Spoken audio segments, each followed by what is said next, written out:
Bonjour à toi, parents. Je m'appelle Angélique Michelin. Je suis très heureuse d'animer pour la FCSB des ateliers sur l'accompagnement à la scolarité. Et c'est de ça dont on va parler aujourd'hui, puisque c'est très à la mode. En effet, en cette période de confinement, nous sommes toutes et tous censés assurer, en plus de notre télétravail, la continuité pédagogique, tout en faisant en sorte que notre intérieur soit bien tenu et, si possible, en ne sombrant pas dans l'alcoolisme ni la boulimie.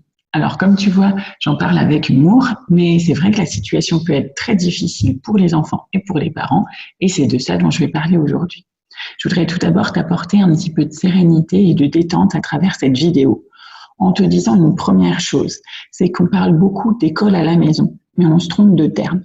En fait, il ne s'agit absolument pas d'école, et même les personnes qui assurent la scolarisation de leur enfant à la maison ne parlent pas d'école à la maison, ils parlent d'instruction en famille, et c'est très différent.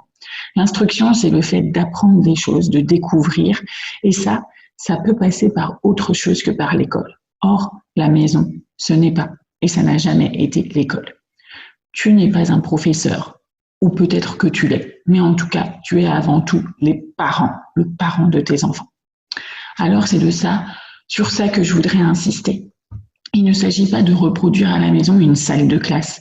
C'est trop difficile, ce n'est pas ton métier, ce n'est pas ce qu'on te demande et ce n'est pas ce dont ton enfant a besoin.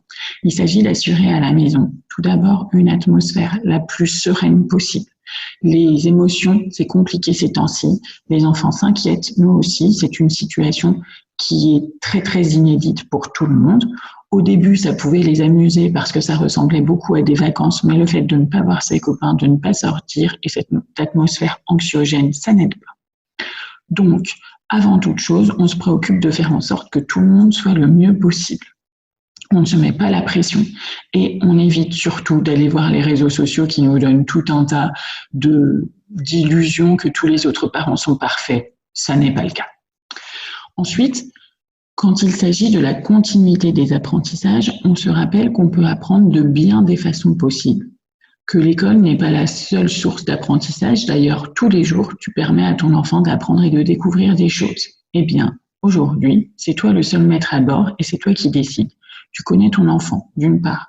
Donc, tu sais faire en sorte de lui proposer des choses, des activités qui lui conviennent. Si tu as face à toi un enfant qui est très actif, voire hyperactif, et là je te souhaite bon courage car en période de confinement ça peut être très difficile, bah, c'est sûr que tu vas pas lui demander d'être assis à une chaise et d'enquiller 50 exercices.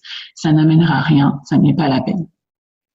Il faut donc bien se rappeler que dans tous les gestes du quotidien, on peut apprendre des choses et découvrir. Tout d'abord, ça va nous apporter des compétences dans la vie qui sont très importantes, que l'école ne nous apporte pas forcément. Ensuite, ce temps qu'on va passer à la maison va peut-être aussi nous permettre de réfléchir sur soi, sur son orientation, sur sa façon de fonctionner, sur son rythme.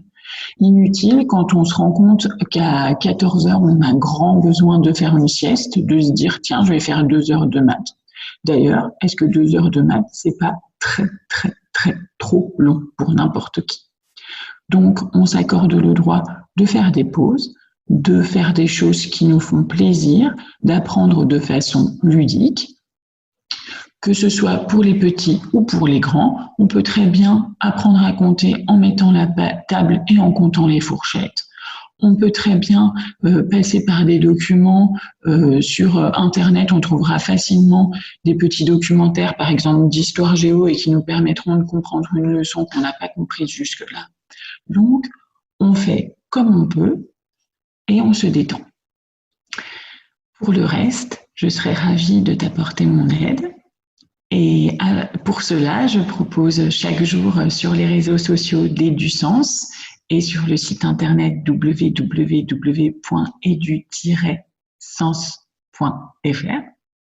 Un jour, une idée, chaque jour, une petite idée pour se détendre et pour se rappeler qu'on peut apprendre tout en faisant des activités qui ne sont pas obligatoirement à l'école. Je te souhaite un très bon courage. Il n'est pas très grave de faire un goûter à la place du repas de midi, je te le rappelle. Et puis ensuite, on peut toujours bouger autant qu'on peut dans un appartement ou une maison. À très bientôt.